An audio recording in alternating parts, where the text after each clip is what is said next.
Bonsoir, je suis fort heureux de te retrouver. Tu te rappelles?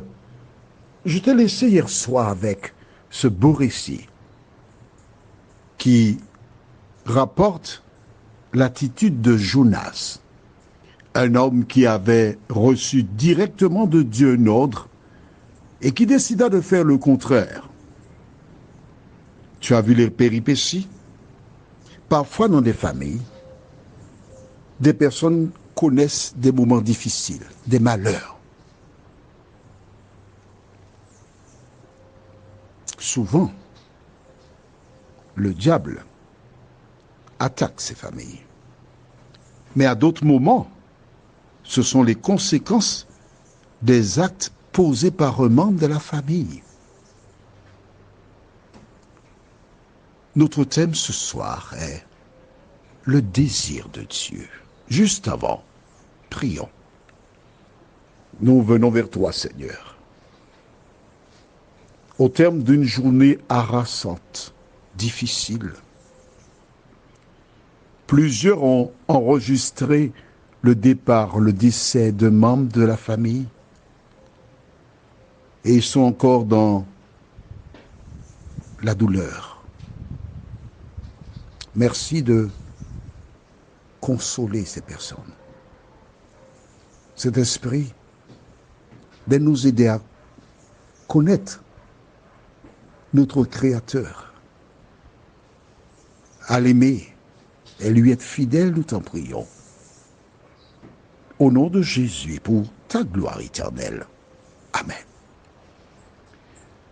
À cause du temps, parce que je dois respecter les jours que Claudine m'offre, on ne va pas lire tout le récit de Jonas. C'est juste pour t'expliquer l'obéissance, la désobéissance et la grâce de Dieu. Jonas a été jeté à la mer, un poisson vint le récupérer, il demeura dans l'estomac pendant 3 jours, et au terme des 3 jours, Dieu va à nouveau donner une mission à Jonas. Nous lisons donc au livre de Jonas chapitre 3, et nous verrons les versets 1 à 4. La parole de l'Éternel fut adressée à Jonas une seconde fois en ces mots. Lève-toi, va à Ninive, la grande ville, et proclame-y la publication que je t'ordonne. Et Jonas se leva et alla à Ninive, selon la parole de l'Éternel. Or, Ninive était une très grande ville de 3 jours de marche. Cette fois-ci, Jonas, il ne perd pas de temps, non. Il se lève, il part, selon la volonté de Dieu. Il obéit. Le livre de Jonas n'aurait pas existé si Jonas avait obéi dès le départ. On n'aurait même pas mentionné cet homme, puisque le livre n'existerait pas. Lève-toi, va à Ninive, il avait obéi, il avait été à Ninive, affaire classée. Mais il nous indique cet ouvrage, l'attitude de l'homme qui se rebelle contre Dieu et la patience de l'Éternel. Dieu n'a pas frappé Jonas. As-tu désobéi? Papa, non. Il revient encore vers Jonas. Et c'est pourquoi Dieu m'envoie vers toi. Tu as rencontré la vérité à un moment, tu as compris, mais tu t'es laissé distraire par les plaisirs de ce monde, par certaines choses qui t'ont fait plaisir, etc. Puis Dieu me renvoie vers toi. Et Dieu me dit, dis à Josie, à Rosie, à Lily, à Pipo, donne-moi ton cœur. Que fait Jonas cette fois-ci? Il obéit. Tu gardes la page parce que nous reviendrons. Non, il faut que tu ailles dormir puisque on ne reviendra que demain. Il faut que tu ailles dormir. D'accord. Allons dans le livre d'Ézéchiel, chapitre 18, les versets 20 à 23. La Bible déclare, l'âme qui pêche. Alors, pécher, c'est quoi? Il y a des nouveaux. Donc, écris dans ton cahier de 300 pages, parce que je ne suis pas là à partir de 31 décembre. Là, il n'y a plus des audios du matin et du soir. Tu as les formations. Pourquoi? Ah ben écoute, je vais plus me concentrer pour rencontrer des personnes dans un lieu. On va te dire tout cela prochainement. On pourra s'asseoir, tu me verras, on va ouvrir la Bible et puis on va lire directement dans la Bible. Attention, ce n'est pas la création ni l'embryon d'une nouvelle église. Hein? C'est pas ça du tout. Non. L'église de Dieu existe, elle est déjà là. Et le Saint-Esprit te conduira directement dans l'église de Dieu. Moi, je suis là simplement pour t'aider à comprendre des thèmes. Tu me dis, je voudrais savoir pourquoi telle chose, à partir de la Bible, on prend la Bible, on l'étudie. Quand on a fini, on passe à autre chose. Mais c'est toi qui fais tes choix et nous n'aurons jamais une église constituée. On est d'accord? Donc si tu veux, si tu cherches un mentor ou quelqu'un pour fonder une église, ne vais pas me chercher. Parce que je te dirai, arrière de moi, Satan. Bon, on va dans Ézéchiel, chapitre 18, versets 20 à 23. Déclare, l'âme qui pêche, donc tu écris dans le cahier, 1 Jean 3, verset 4. Que dit 1 Jean 3, verset 4? Quiconque pêche transgresse la loi. Donc je lis ainsi. L'âme qui transgresse la loi, c'est celle qui mourra. Note dans le cahier, Romains 6, verset 23. Car le salaire du péché, c'est la mort. Mais la suite dit, mais le don gratuit de Dieu, c'est quoi? La vie éternelle en Jésus-Christ, notre Sauveur. Amen.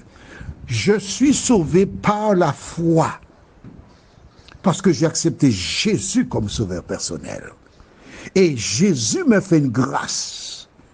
C'est seulement par la grâce que l'homme est sauvé. Ce n'est pas quelque chose que tu mérites parce que tu as fait bien. Non! Jésus, c'est le permis de conduire. C'est une métaphore, d'accord?